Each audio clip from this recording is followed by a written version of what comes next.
Hello, everyone, and welcome back to the Big Bros podcast. Welcome if it's your first time joining us on the show. My name is Jeremy. I'm joined by my lovely friend and co-host, Ilan. How are you, mate? Pretty good. I can't complain. How are you? I'm better, mate. I've had a pretty rough week this past week. I was struck down with sickness, bedridden, pretty much for the entirety of the week. Had to miss work and everything. But I'm on the med now, which is good. It's great that I'm able to even just talk and open my mouth again, because for a good 3 to 4 days, I wasn't even able to talk. My throat was that sore. So we're on the up, mate. We're good. And we're ready to dive into a bit more of a spicier episode today. One that could be quite divisive. And that is watching pornography, is that cheating if you're in a relationship? What do you reckon?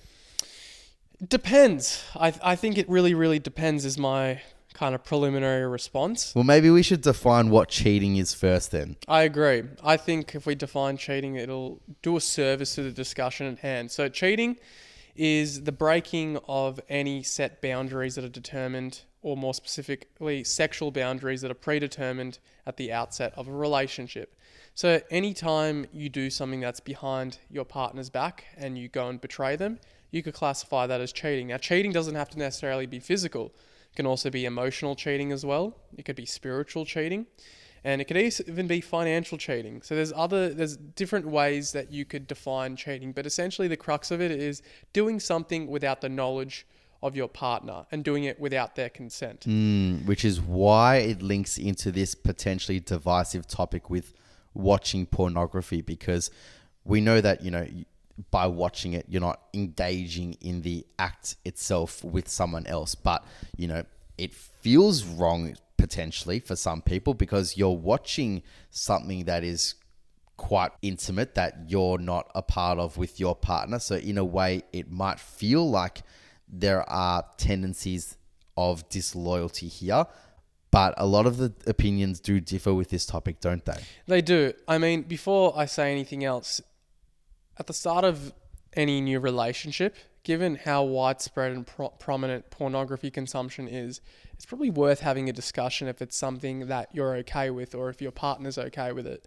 Because it might be a really strong boundary. And there's a lot of cases and examples where partners find out that their significant other is watching pornography behind their back. And they might not necessarily think it's cheating, but it leaves them with a sense of devastation and almost a sense of betrayal, because perhaps they've discussed that it's not something that they are comfortable with themselves. The other partner then watches it in secrecy, and that has a very negative impact on trust in the same way that maybe physical cheating would also.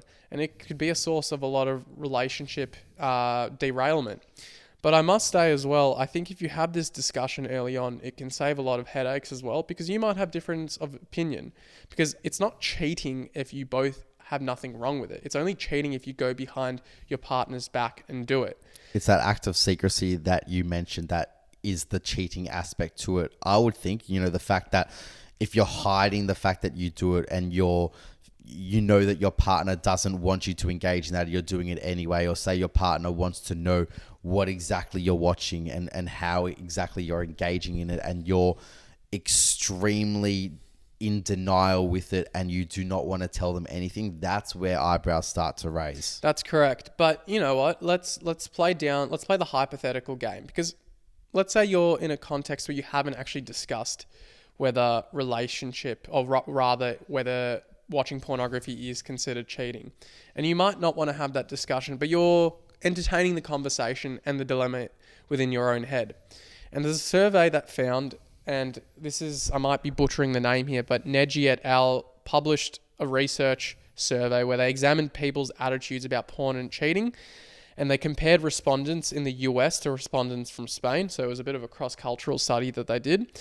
A very large portion of respondents in both the US, 73%, and in Spain, 77%, believe that porn use is not necessarily cheating. Pretty high statistics in agreement that it doesn't count as cheating. But it'll be interesting. I implore, if you want to get more of a sample size, go on TikTok, go on YouTube, go on the internet, and just search up, is pornography use considered cheating? you will have such a raft of and diversity of different opinions. And these opinions are influenced by a lot of things. For instance, a lot of people might be in relationships where they've seen their partner's life negatively impacted by pornography use. And we did an episode pretty much midway through last year talking about the dangers of porn use. So we're not going to really spend the entire episode talking about it here, but there are some things that you should consider when it comes to pornography consumption. A lot of people don't understand that it can have a negative impact in the context of a relationship, especially for a man. It can ruin libido, can cause erectile dysfunction for a lot of men, and oftentimes it can desensitize you so much to the act of sex itself, and that can be quite problematic as well. Another issue also comes into play where, intimacy within your own romantic relationship is going down. And the reason is because you'd rather spend that time watching pornography instead of it being, instead of using that time and energy to be intimate with your partner.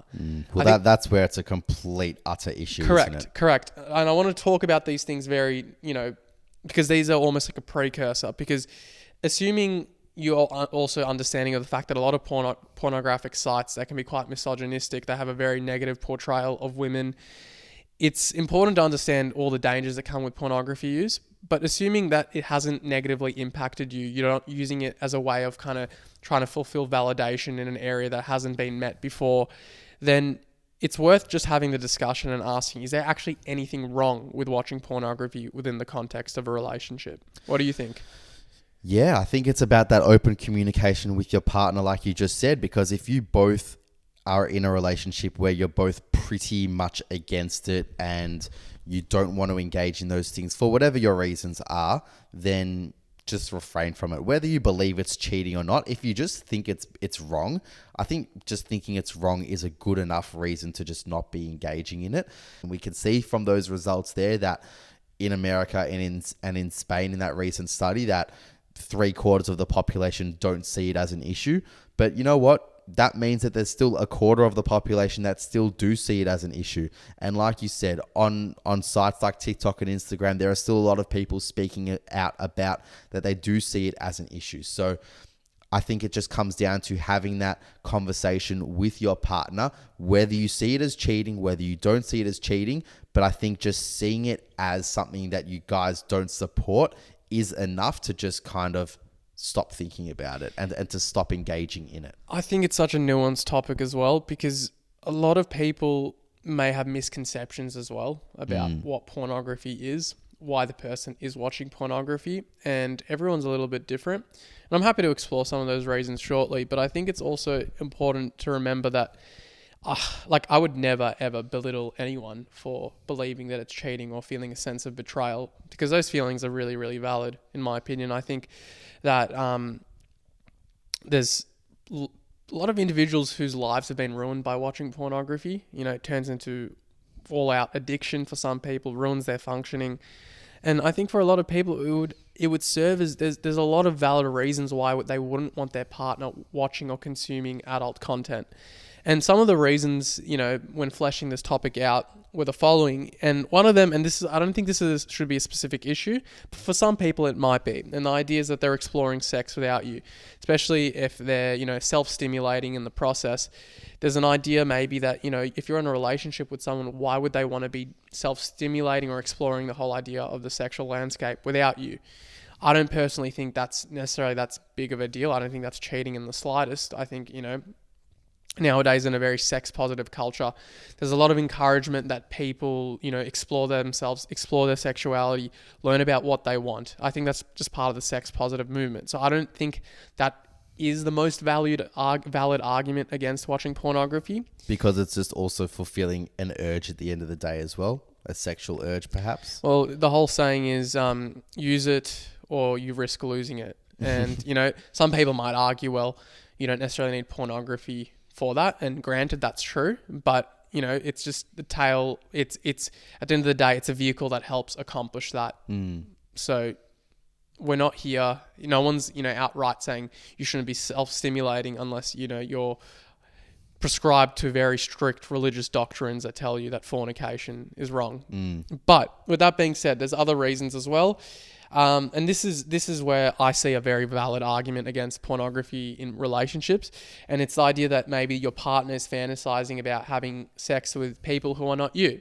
And I think that's very fair. I think most people would be uncomfortable in a monogamous relationship knowing that their partner is actually actively fantasizing about having sex with another person. I think that I completely understand. What do you think? And yeah, and that could possibly be the reason as to why that 25% of the population in that survey think that watching porn is cheating, because they think, well, if my partner is watching porn, potentially they're therefore thinking about, engaging in those acts with the people that they're watching. They're fantasizing about doing those acts with the people that they're watching, and but at the end of the day, they're in a relationship with me here, and they're not doing those things with me. So that feels like cheating. So I feel like that point, I agree with you, speaks volumes as to why people might see the whole thing as cheating. And I think it's what I said before. It comes down to intention of why you're watching pornography. Yes. If you're using it because you're literally fantasizing about being intimate with that specific person,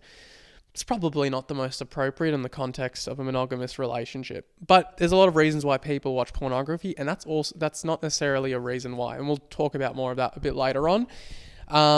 Another issue is that I don't think this is next point specifically a problem, but the pornography features sex acts that you and your partner haven't done. And, my first thought for that was, honestly, it could be healthy for exploration. That's not to say that pornography should be a sexual education tool. It definitely shouldn't, because as we've spoken about before, it is a performance. It's there for entertainment value, and it doesn't really create any realistic portrayals of what sex is. But with that being said, that sounds almost in a way of saying, it sounds like a bit of a you problem, not a me problem, because it's essentially saying that it gives me this sense of like insecurity that as a reason, if you haven't done a specific sexual act, but your partner's getting off to a sexual act that you two haven't done, but albeit on, visual form, it just sounds more like an insecurity. I don't think that's a valid reason. Do you believe like watching these practices can therefore mask your expectations or taint your expectations when it comes to having sex, and then therefore that can be, detrimental to you having real life sexual experiences with your partner? 100%. And I think that's probably a real detriment that's being kind of instilled upon our young people, because sex is one of those taboo topics, right? But if your only form of education is through pornography, it's going to set you up for failure. It ultimately will, because you might think that certain actions and behaviors depicted on on an adult film is what maybe your partner might like. It sets you up for, false expectations, because they're there to be performers. They're there to act ultimately. And we lose sight of that. They're there to act. They're there to have performance. And, there's no genuine connection there. Most times there's not. But I think if you're going in with the mindset of, okay, I'm going to do what, this pornographic actor or actress did, and I'm going to try and emulate that, that's probably not the healthiest way to go about it. And there's lots of literature showing that it's very unhealthy for expectations as well. So I think that's why I think more education, more explanation, and more, I think generally being more sex positive, assuming it's taught in a very kind of age-appropriate way, is very important for young people, because there's demonization of porn, which is very, very valid. You could talk about how unethical it is, how it's misogynistic, and, it's all fair arguments, but there's also the element of kids don't know necessarily where to turn. And when it's easy to literally go on a website, say, yes, I agree, I'm over 18, they can derive so much, that's their only source of knowledge. So it's worth having a discussion with kids early on, and maybe your teenagers, that, it isn't a realistic portrayal of pornography. Obviously, though, when it comes to dating and when it comes to being in a relationship, this probably isn't a topic that you're going to be discussing at the get-go. You're not going to be discussing pornography usage.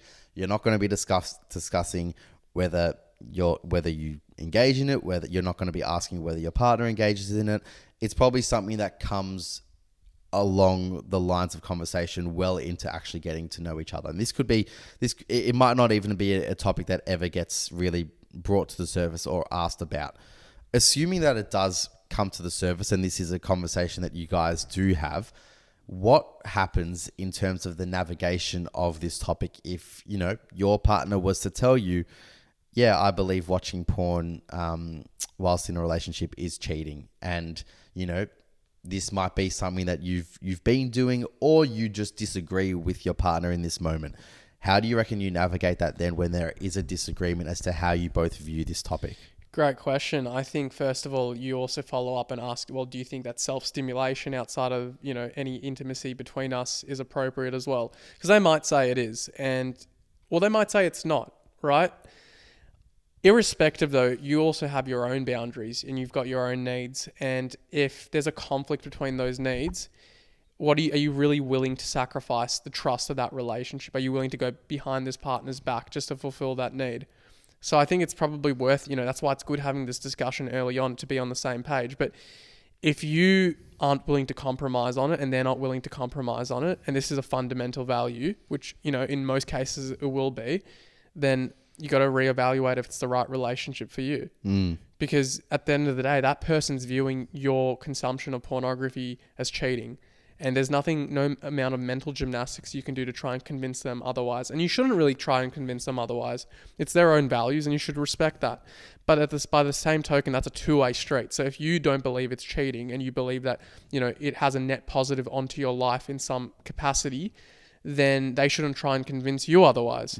So you have to probably then reevaluate if this is the right relationship for you. Almost like you would with any other disagreement. If it's, for example, a discussion about, I want no kids, and your partner's telling you, well, I do want kids, that's not something you can compromise on, can you? No, and it could be actually an opportunity for you to actually grow closer to your partner. This might sound weird, but grow closer to your partner in terms of how you actually navigate this point, because some people might think it's as simple as just stopping to watch porn if your partner didn't want you to do so, and or walking away from the relationship as an absolute extreme, basically just weighing up how you go about this if your partner didn't want you to engage in it. But if you were to take a different mindset and swing towards your response to it, and that being maybe asking your partner, well, I only watch it because I feel like it's just fulfilling a sexual urge. I only watch it to fulfill like a sexual urge when, I have a sexual urge when, we're not together. And that's purely just why I engage in it. I don't engage in it because I, see myself fantasizing in any way with the viewership. It is just to fulfill an urge. How do you, I guess, what do you suggest for me to then fulfill this urge if it doesn't mean watching porn? Like, what do you suggest? So I feel like if you were to come to your partner and open up that discussion and try actually ask your partner that question, you might generate some really good responses for that partner. And that might be, that might entail maybe working out ways to fulfill those urges when you're not together. And that might be through photos, photos of each other perhaps, but it might be an opportunity to create that discussion and create that collaboration so that you therefore do, I guess, provide a bit of a compromise, because you're not stopping the fulfillment of your sexual urge, but you might therefore work out a way in which to go about it in a much more appropriate way that both you and your partner feel comfortable about doing. That's an excellent idea. I really, really like that point, because at the end of the day, if you're looking at why pornography is used, you could argue it's used as a tool. It's a tool for sexual arousal to get yourself off, using kind of your terminology. But if you can switch that around and say, look, I've got needs. I know we're not going to be intimate every time we see each other, nor, practically is that going to be a sort of thing that happens all the time. But, self-stimulation is a thing that, both of us are probably going to have urges to do at some point in our relationship. How do we navigate the space? And I really love that point. But I think, because we're touching upon pornography as a tool, it's very important to, and this is kind of why I don't believe it is necessarily cheating. Because to me, pornography as a general concept, whether it's pictures or videos of people having sex, is made for entertainment purposes. And really, it's just a natural extension of human sexual curiosity. It's a natural extension of people's fantasies, right? So a lot of times people won't necessarily watch pornography because they have an attachment to the actor or actress on screen, but maybe it's the act of sex itself that's quite arousing for the person itself. And pornography is essentially just the medium in which that arousal is engendered, right? It's in the same way that, because I know a lot of women do watch pornography, but more men consume it. A lot of women will read erotica books. Women will read 50 Shades of Grey or more kind of soft-core pornography. And there's not as much denouncement or discussion about that. But, that's essentially pornography just through written language, right? It's not as visual. And I think you got to be consistent, because if you're saying that one's cheating, then you have to say that the other's cheating as well. But I don't believe either of those two things are cheating. I think both of those things is naturally an extension and an outpouring of what is already going on in someone's head. Because you're not, when it comes to the whole idea of human arousal, you're not necessarily thinking that you're not necessarily thinking about sleeping with someone else specifically, but it's the act, it's the environment, it's the kind of the aura, right, of sex that can inspire arousal within someone. And these platforms just do a very, very good job of inspiring that. Like, no one here is denouncing 50 Shades of Grey. No one's denouncing erotica books. There's a market for it, and there's a reason there's a market for it. It's because humans have needs. A lot of humans have needs, and at the same time, humans have a need to be aroused and to self-stimulate. And I don't think there's anything wrong with that. What about OnlyFans? Do we think OnlyFans engagement is the same as general pornography engagement, or does OnlyFans have a different response to this topic? Well, I think you got to ask yourself the difference. Like, I'll ask you, if you're paying money to actually see someone when you can, access the same pornography for free, wouldn't that implicate that they've got a specific relationship with the specific actor or actress? Yeah, absolutely. That's what I think, at least. And I think it sounds like you believe the same. I think, if you're going out of your way to actually invest into someone's content, you're subscribing to a particular OnlyFans actor, and you are paying them money to engage in their content, that's where that whole fantasizing with that person and investing into that person and imagining yourself, I feel like, with that person or being intimate with them specifically, kind of makes more sense in terms of cheating. I feel like that definitely does constitute as cheating when you're subscribing yourself to that person. I think it crosses the barrier of betrayal when you actually have a connection with that person, where it actually, as you said, because once you start... And connection doesn't mean you've got a personal connection with them, because you don't. But I think by connection, in terms of just defining connection, we're saying a connection meaning you are paying to engage in this one person's content. Yeah, I think, look, I understand that, if you're single, a lot of people do... it's a form of entertainment. People do what they want with their money. But I think if you're in a relationship, if you're in the extent where you're paying for an OnlyFans star, even if your partner is okay with you watching pornography, I would put a lot of money in the fact that they're probably not okay with you using your hard-earned money to subscribe to someone else's personalized sex videos. Mate, I think it's a bit fucked if I'm, not gonna lie. I think I don't know if there'd be many people out there that would support their partner engaging in OnlyFans content, because I don't think that would be a case at all, really. Yeah, I wouldn't think so either, truthfully. But at the same time, people might say, well, how's that any different to them just watching pornography? And I can speak from a male's perspective. I think as men, we've had discussions, we were teenagers once, so we were exposed to the pornography landscape. A lot of times you're not necessarily thinking about, being intimate with that person, but you're aroused by the process of it, right? By seeing graphic content in and of itself. It's like the forbidden fruit. That's going to engender arousal in a lot of people. Just like, as I said before, it would engender arousal in a lot of people if they read erotica novels, right? So I think you need to have really mature conversations with this. It's very easy to laugh it off, but it can be a sensitive issue. And I think you got to be sensible with how you kind of approach this topic. I think if it starts crossing into OnlyFans territory, as you said, it could be a little bit fucked.